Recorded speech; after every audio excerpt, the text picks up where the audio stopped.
Hey, ¿qué tal? ¿Cómo están? Bienvenidos a nuestro proyecto de sexualidad. El día de hoy vamos a hacer un podcast. Nuestro equipo en este momento consta de yo, soy Aldo, De Daniel. Soy Daniel.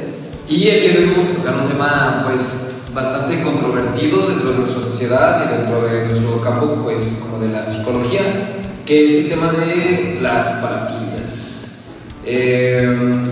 Dando entrada, no sé, Daniel, ¿nos podrías apoyar dándonos una definición breve o básica de cómo podríamos entender qué son las parafilias? Pues la definición que el DSM-5TR propone es que básicamente una parafilia es cualquier atracción sexual a cualquier individuo u objeto que no sea fenotípicamente normal. Es decir, si una persona heterosexual siente atracción por alguien que tal vez sea una mujer pero con algún aspecto distinto, o tal vez algún objeto no sexual de una mujer, como por ejemplo una parte que no son los genitales. Creo que es una definición muy polémica, creo que más adelante hablaremos. Ok, perfecto. ¿Tú, compañero, qué opinas acerca de la definición que nos puede dar Daniel? Muy buena, también hay que recalcar que también pueden ser situaciones y objetos. Lo veremos más adelante, pero nada más para dar un inicio, pues también podría, por ejemplo, ser visto al público teniendo cierto tipo de relaciones o tocando ciertas texturas. Sí, son los casos que pasan. Justo esta parte de las parafilias es lo que me parece como interesante. Justo lo que tú dijiste de las características fenotípicamente anormales. Eso y cómo incluye tanto personas como objetos, como personajes, lo que acabas de mencionar, las texturas, todo esto.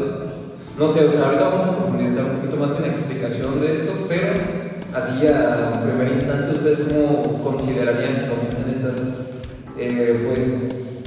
diría distorsiones o diferencias, condiciones, no sé cómo mencionarlas, pero ustedes cómo piensan que se originan? Yo creo que esta diversidad sexual viene por muchas razones distintas. Creo que la respuesta la vamos a también depende mucho de la definición, y creo que esta es una definición un poquito etiquetadora. Creo que etiqueta a las personas de anormales al tener una orientación sexual distinta a la de la considerada normal por el DSM. Sí, claro. Y creo que es polémico en sí. Pero ya si hablamos de lo que el modelo médico dice respecto a las parafilias, podemos hablar de un chorro de correlaciones con una actividad cerebral distinta, ¿sabes? Por ejemplo, en personas pedófilas que han abusado de niños, se ve actividad disminuida en áreas relacionadas con la inhibición en el lóbulo prefrontal, cosas por el estilo. Y de otras parafilias no hay mucha investigación, es un tema bastante verde en cuanto a ciencia. Que lo aparte siento que esta parte de lo que dices de que se etiqueta o se maneja como de cierta manera un enfoque estigmatizante para lo que abarca todo el tema de las parafilias. Pero pues a fin de cuentas siento que un factor muy importante que no podemos dejar pasar es el tema de que las parafilias o todas estas conductas o comportamientos distorsionados, por así mencionarlo, van a estar justo distorsionados por el contexto en el que se está abordando la cuestión. O sea, así como actualmente consideramos, no sé, la masturbación o el sexo oral como una práctica sexual normal o común o frecuente, en cierto momento fue considerada una parafilia. Exactamente. Así como la homosexualidad, que de hecho por mucho tiempo estuvo incluida en la DSM, y de hecho tuvieron que cambiar la definición de enfermedad mental para dejar de incluirla. Fue un tema muy complicado. Y yo creo que es algo similar con las parafilias. Yo creo que no hay mucha razón para tenerlas en el DSM de esa manera tan estigmatizante y etiquetadora. Y creo que la reglamentación que respalda esto es bastante compleja, pero sí. ¿Tú qué opinas de cómo influye la cultura en una de las parafilias? Siempre me voy más como lo social, bueno, la sociedad que establece qué es lo normal. Pero pues cada sociedad es diferente y, por ejemplo, con lo que estamos hablando del sexo oral, en la sociedad de antaño eso era una parafilia. ¿Qué pasó? Nosotros como sociedad nos fuimos modernizando, pues avanzando en ese contexto, podríamos decirle, y ya se hizo como normal. También la masturbación, si nos vamos a tiempo de edad media y todo eso, cuando la sociedad era muy católica, muy creyente, también podríamos decir que estaba en una parafilia por algún tipo de trastorno en este caso. Pero ¿qué pasó ahorita? Ya con un poco más de libertad, lo liberales que somos, ya está dentro de lo normal. Así que no sé, a lo mejor en algún futuro, o sea, como unas cuantas parafilias del DSM ya estarían dentro de lo normal y no se te quitarían las parafilias. Sí, y eso es de hecho justamente lo que se le critica tanto al DSM, que se utilice estos criterios sociales, porque si utilizamos criterios sociales para determinar lo que está enfermo y lo que no, creo que solamente son juicios de valor y no está basado en ninguna evidencia empírica, pues más allá de lo social. Pues hay justamente autores que proponen que la definición de las enfermedades mentales debería tener un origen más biológico y conductual y no social. Y es por ejemplo. No, y encima esto de polémico, siento que aparte de ser polémico es, o sea, meramente nosotros como especie, como raza, como ser vivo, somos muy complejos y muy diferentes uno de otro. O sea, creo que pues, somos la única especie o de las únicas que se me ocurre que tienen esta inmensa diversidad cognitiva en la que cuestiones como pensamientos o creencias van a determinar por completo el tipo de vida que tiene una persona, el tipo de desarrollo que tiene una persona, el tipo de pues, dificultades, retos o pues por así decirlo talentos incluso que puede descubrir en el paso. Pero este punto el que dice de que las etiquetas nos estamos basando de criterios sociales. Y pues sí, o sea, pero siento que eso es como lo controversial de la psicología. O sea, cómo siempre vamos a tener que tomar en cuenta estos factores sociales, pero en este caso, o sea, si ya lo vemos como un ámbito salud de enfermedad, pues está muy difícil. O sea, si lo queremos como que abarcar desde un punto como médico o desde un punto como práctico, específico, por así decirlo, como, no sé, otras disciplinas que nos han demostrado, no sé, la ingeniería o las matemáticas, algo así, que tanto por tanto es tanto y que depende de la temperatura y así esto. Pero en el caso del ser humano, pues está muy cabrón, porque pueden ser dos personas que se criaron bajo la misma genética, bajo la misma casa, bajo una misma temporada, por así decirlo, y van a ser personas con dos realidades completamente distintas, con dos criterios completamente diferentes. Y siento que aquí es donde encajan todo este tipo de cuestiones de las parafilias, que es como, en primer lugar, o sea, nosotros verlas desde fuera es como un poco alarmante, un poco chistoso, un poco como jaja, qué cagado le gustan las patas. Pero, pues, ya la persona que lo está viviendo, siento que debe ser como, o sea, no lo podemos dejar de lado desde el punto psicológico, el sentimiento de inadecuación que puede sentir una persona con este tipo de parafilias, o el sentimiento de culpa, el sentimiento como de justo eso, o sea, la inadecuación que puede derivar en, pues, tal cual de trastornos mentales. Sí, y si hablamos de las implicaciones psicológicas de las parafilias, precisamente sí es muy retador para esas personas, no solamente por el hecho de la parafilia, sino por todo el estigma asociado, lo que hablábamos, y los efectos de este estigma. Por ejemplo, de acuerdo al modelo médico del DSM, pues los trastornos parafílicos son muy correlacionados o comórbidos con dependencia al alcohol, al uso de marihuana, cocaína y cosas así, con trastornos depresivos, trastornos de ansiedad, cosas así. Así que pues, sí, las personas que viven estas parafilias pues lo tienen difícil. Así que creo que también es parte de nuestra responsabilidad como psicólogos visualizarlas y también ayudarlos a básicamente que sean aceptados, que se acepten a sí mismos y no estigmatizarlos de esta forma. Claro, con el criterio de que no hagan daño a las personas. Claro. Sí, o sea, aparte de otras personas, también a sí mismo. Más adelante, como los ejemplos, también está, por ejemplo, el vulgarismo, que es más adelante lo verán, y que es el hacerte daño ya sea a ti o a otra persona que pues uno puede decir, bueno, si lo hago yo mismo, pues a la sociedad que, pero pues, es algo que está mal, porque a fin de cuentas te estás haciendo daño y eres una persona, obviamente. Y si le estás haciendo daño a otra persona, pues mucho peor, igual, y menos si es sobre, porque hay un consentimiento, hasta dónde sería, pues, hasta dónde es capaz el humano en hacerse daño, tener tal excitación, tal placer, para, pues sí, o sea, hasta dónde el ser humano sería capaz para sentir placer, hasta dónde eres capaz de hacerte daño para sentir placer. No, incluso siento que, o sea, este es un ejemplo de las diferentes parafilias que podemos encontrar, pero como tal, o sea, a lo que se me hace controversial el pensarlo y de cierta manera difícil y complejo pensar, es esto que Kevin acaba de decir. Siento que abre otro debate, otro punto controversial, que es justo eso, o sea, justo como para una persona puede ser como agobiante, puede ser inadecuado, puede ser, pero ese punto es el que es como difícil, me gustaría como saber su opinión. ¿Qué opinan ustedes de eso? Del punto en el que nosotros como sociedad estamos diciéndole a esa persona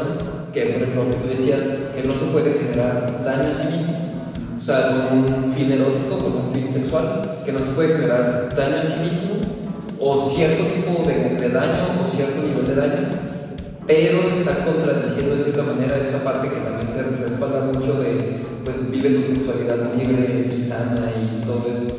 Entonces, este punto de lo sano, siento que es lo polémico, o sea, porque ¿qué es sano? Porque si es una persona que tiene lo que podemos considerar como saludable, que está como dentro de nuestro mundo occidental, es una persona sana, por así decirlo, pero tiene cierta fijación sexual en, no sé, la textura de la madera. ¿Cómo se abordaría ahí? ¿O qué opinan ustedes de qué tan sano es eso? ¿O cómo nosotros catalogamos lo que es sano, lo que no es sano? Y cómo es que decían, no sé, que con el tiempo lo que es sano ahorita puede cambiar, en algún momento va a ser, no sé, una falta de respeto que nos saludemos de beso en el cachete, ¿sabes? Sí. O algo así, o pues no sé, es medio... Acá hay como una incertidumbre de por medio. Sí, por ejemplo, yo en mi opinión, el único criterio universal que me atrevería a agregar es el del consentimiento informado. Yo creo que si una persona sabe que es a lo que se está metiendo y da consentimiento de que sí lo quiere hacer, creo que es suficiente como para considerarlo aceptable, ¿okay? Pero creo que ahí también entra el tema de considerarlo aceptable, ¿sabes? Creo que nosotros como personas externas no tenemos ningún derecho a catalogar la conducta sexual de otra persona como aceptable o inaceptable. Tenemos derecho de castigar conducta sexual que afecta a otras personas, así como si una persona con una orientación sexual pedofílica abusa sexualmente de un niño, pues claro que vamos a castigar esa conducta, pero creo que es muy distinto castigar esa conducta por medio de, por ejemplo, una pena legal a dar un diagnóstico de un trastorno parafílico que solamente una etiqueta que no va a ser tanto por un tratamiento realmente y que pues solamente genera estigma social. Pues. Sí, claro, no, y más porque se abordan este tipo de parafilias, este tipo de condiciones psicológicas como patrones de conducta o patrones de comportamiento que, o sea, desde el punto de vista de la persona o del paciente que pues está presentando estas situaciones, pues en primera puede ser súper difícil porque es el romper un patrón de comportamiento, pero no solo simboliza un patrón de comportamiento, no solo simboliza una acción, simboliza una cognición, significa un pensamiento, significa una creencia hacia aquello que se está como queriendo romper ese patrón o hacia aquello a lo que se le está queriendo quitar esa fijación. Pero no solo es eso, o sea, no solo es me estoy fijando en el vaso porque quiero que el vaso me excite, no, es el entender por qué el vaso, en primera, por qué fue una opción que un vaso derivara en un contexto sexual y qué es lo que estimula o qué es lo que aporta, qué es lo que genera en la persona. Siento que estas también son como las partes que se ven sesgadas por justo el juicio ante estas situaciones, porque pues sí, o sea, ahorita lo acabo de decir como lo del vaso y suena como chistoso, pero está en otro lado, está al lado real de lo que acabas de decir de la parafilia, no sé, pedófila, y pues sí, o sea, ahí ya hay una implicación tanto social como pues moralmente y jurídica, ya más importante porque ya es un tema que ya se tocó, pero eso abre otro debate. Entonces, ¿qué parte de nuestra libertad sexual en algún momento va a llegar a ser un delito o en algún momento va a llegar a ser una conducta normal y se va a convertir en una parafilia? Y por eso yo creo que reitero este criterio de consentimiento informado. Por ejemplo, un animal no tiene la capacidad cognitiva de saber qué es lo que se le va a hacer si una persona tiene intenciones sexuales con él. Por lo tanto, no tiene la capacidad de dar consentimiento informado y por lo tanto yo lo consideraría, no sé si amoral, pero es legal. Por ejemplo, un niño pequeño no tiene la capacidad cognitiva de entender que es una relación sexual, a menos que, bueno, en general, porque no tiene esa educación y porque no tiene ese desarrollo cognitivo. Así que yo creo que tampoco tiene la capacidad de dar consentimiento informado, por lo tanto se consideraría correcto. Esa es mi postura. No sé qué opinan respecto a mi postura. Además de lo mismo, siempre cuando le estés haciendo daño a una persona, por ejemplo, de niños, pues sí, o sea, un niño no tiene ni la capacidad de entender las cosas, entender la situación, pues ahí pues caiga con el peso de la ley, pero si no antes a la persona que tiene no quiero etiquetar, pero trastorno o ese fetiche sexual que tiene, pues también pues hay que ayudarle porque también tiene una historia de vida, o sea, tiene algo que tiene que mencionó Daniel al principio, tiene, no sé, sobre en el lóbulo frontal. Sí, también puede ser por eso, o sea, no es como que él quiera de que, no sé cómo los niños, no, sí, claro. puede ser desde lo social, desde algo que él vivió, hasta algo que sí, claro, ¿no? Y justo es la parte difícil, o sea, es la parte que siento que es lo que abre como estos dilemas o estos debates, juicios, etcétera, que son tan complejos de entender una situación tan desagradable como el caso de una violación bajo el contexto de un trastorno mental, bajo el contexto de algún trastorno psicológico, algún trastorno psiquiátrico, el entender cómo, pues de cierta manera tenemos como que separar nuestro juicio moral, nuestro juicio pues ético ante la situación, porque querríamos evaluar la situación desde una perspectiva nuestra, o sea, desde nuestra perspectiva como racional, moral y así. Y es precisamente mi argumento contra el DSM, que si utilizamos criterios sociales y quienes definen esos criterios sociales son una bola de autores que se sientan a votar, pues el DSM no va a reflejar una verdad objetiva, sino va a reflejar la mayoría de las opiniones de estas personas que están en este comité. Totalmente cesado por su juicio. Exactamente, es por eso que proponen esta otra definición. O sea, actualmente la definición de enfermedad mental del DSM es muy larga, pero la parte clave es disfunción dañina. Disfunción, básicamente, que algo no funciona, etcétera, etcétera. En esta definición no viene bien aclarado qué es lo que significa disfunción y por lo tanto está muy borroso este parteaguas de qué es enfermedad y qué no. Y dañina, pues bueno, creo que se siente bastante, ¿no? Que a la persona o a su operador no le haga bien. Pero ahí está la que disfunción, perdón, no está bien definida y por lo tanto cualquier cosa puede ser una enfermedad siempre y cuando los que están a cargo de redactar el DSM decidan poblar esa definición para que se adapte.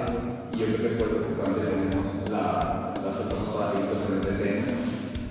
Hay otros autores que proponen que disfunción debería referirse a la definición de función y que una función debería ser cualquier capacidad o necesidad humana seleccionada por la evolución. Por ejemplo, la reproducción sexual, que es seleccionada por medio de la evolución porque básicamente permite que una persona con ciertos genes se reproduzca y esos genes se mantengan en la cadena biológica evolutiva. Por ejemplo, eso sería un ejemplo de esa definición nueva aplicada al término de reproducción. Bajo ese criterio, por ejemplo, la homosexualidad ya no entraría dentro de la categoría de enfermedades sexuales. Por ejemplo, la conducta sexual parafílica tampoco entraría 100% porque, por más que sí puede ser, tal vez desde un punto de vista evolutivo disfuncional, no te puede reproducir con una taza de café. Pero tampoco es dañino, creo que no pasa nada si una persona tiene traída una taza de café y por lo tanto pues no entraría en el DSM. Sí, está muy cabrón. Y sigue estando como complejo, porque justo por esa parte de que esos espacios grises que no se especifican con claridad es lo que abre el panorama por completo a una interpretación subjetiva de lo que las personas pueden llegar a creer, porque incluso la funcionalidad pues puede estar ligada tanto a que una persona esté encajada o esté encajando de buena manera en un ambiente social, que digo, o sea, incluso si su ambiente es desfavorable, si está encajando, pues ya está mal, ya está funcionando, o las personas como que relacionan mucho el tema de la funcionalidad con la producción económica, que la producción económica pues, puede ser una persona totalmente disfuncional que tiene muy buena producción económica y ahí se les sesgado por completo su diagnóstico o incluso el entendimiento de la situación. Y es por eso que precisamente este criterio de enfermedad y salud debería estar basado en la biología y en la evolución, no en la economía o en la superficie oficial de cosas así. Aunque también entramos en una área gris, por ejemplo, con los trastornos, por ejemplo, un trastorno depresivo puede ser funcional en un contexto desagradable, o sea, una persona que está viviendo abuso físico en su casa constantemente puede tener una depresión que sea funcional en relación a que creo que el estado de ánimo también es un indicador de que algo está mal. Así que creo que tener una depresión puede ser funcional. Así que creo que es muy complicado. ¿A qué te refieres en este punto de que una depresión puede ser funcional? Que al final de cuentas una depresión también produce sentimientos y necesidades de alimentación hacia estímulos que generan depresión. Así que una persona deprimida en un entorno puntos de evitación, porque así como puede ser suicidas, que creo que es disfuncional y bastante dañino, patológico, también puede llevar a conductas, por ejemplo, de huida. Parece que puede llevar a una persona a huir de su casa y salir de un entorno violento. Así que creo que no siempre tiene que ser disfuncional.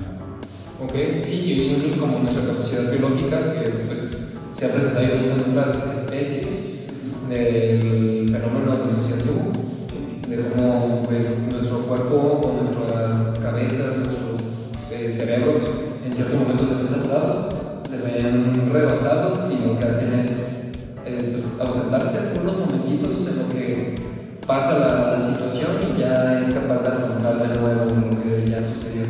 Pero justo eso, o sea, nuestro mismo cerebro se va haciendo funcionar, vaya, de cierta manera, o sea, disfuncionalmente funcional, vaya.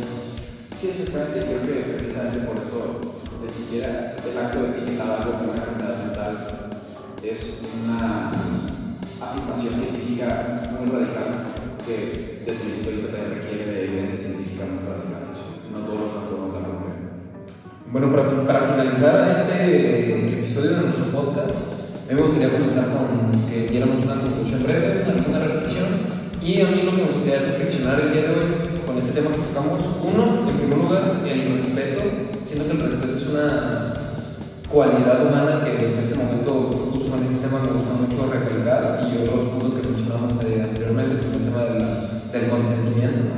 Que últimamente ha sido muy sonado el tema del consentimiento, que bueno que ha sido sonado, los límites y también el respeto por uno mismo. O sea, a lo mejor dentro de nuestra introspección o de nuestros momentos de análisis o un momento en el que nos detengamos a pensar un poquito en lo que estamos haciendo, logremos reflexionar y digamos, oye, a ver, aguanta, ¿por qué me está excitando ese vaso? Como decías hace rato, o sea, ¿por qué? ¿Qué hay detrás de eso? Y buscar ayuda, o sea, el hecho de que lo estés sintiendo de cierta manera o estés presentando esa excitación ante ese momento, ante ese objeto, ante esa textura, ante ese sonido, lo que sea, no significa que seas un monstruo, que seas un depravado sexual, que es como comúnmente se les suelen asociar a este tipo de temas. Claro que no, o sea, detrás de todo hay una explicación a lo cual se puede llegar y para todo hay un tratamiento. Y de igual manera, si es una persona que de alguna manera llegas a ver este video y sientes como que hay algo en ti que no cuadra, o sea, cierto tipo de fijaciones, ciertas incomodidades, inadecuaciones, o lo que sea, busca ayuda y créeme que no, así como tú lo piensas o lo puedas sentir tan raro, en el momento en el que lo hablas te presentan las estadísticas de lo que tú estás presentando y te ven que no eres uno y sino que son millones de personas alrededor de todo el mundo que tienen exactamente la misma situación que tú. Así que más que eso decir, ok, estoy enfermo, no, o sea, más bien estoy presentando esto que ya ha sido estudiado, que ya ha sido pues básicamente abordado estadísticamente, que ya hay personas tocando este tema, que hay datos que ya reflejan un mismo cuadro de síntomas, un mismo cuadro de emociones, etc. Y pues que no, ninguno está loco o todos estamos locos a nuestra manera. ¿Ustedes qué gustan? La conclusión que quisiera dar es de que es funcional, o sea, no hay que encasillarse en disciplinas a lo mejor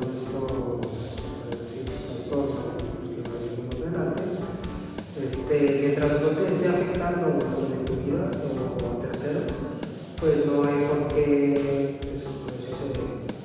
como con esa ansiedad de vivirse o de estar un poco con delirios o no sentirse parte de la sociedad. O sea, mientras tú estés bien y todo lo que pasa alrededor esté bien, tomando el ejemplo del vaso, si me gusta el vaso y no me afecta ninguno de los aspectos de la vida, date, o sea, pero ya si te está afectando en cualquier aspecto, ya sea social, emocional, económico, familiar, lo que sea, hay que buscar ayuda, porque ahora sí entramos dentro de la casilla del CM de funcionalidad. No, y pues antes de tu conclusión, justo ese tema que acabas de decir, como del vaso, ahí entraría otro punto de vista de la funcionalidad, que, o sea, con un ejemplo burdo, por así decirlo, es uno, lo que decía Kevin, todo bien, tengo esa cierta fijación sexual hacia el vaso, tranquilo, sobrevivo, no le hago daño a nadie, ¿va? Pero ahí ya están como que los parámetros y el qué tanto, así, a estar en una cena con amigos, así, y tú estar excitadísimo de que hay vasos en la cena, ¿sabes?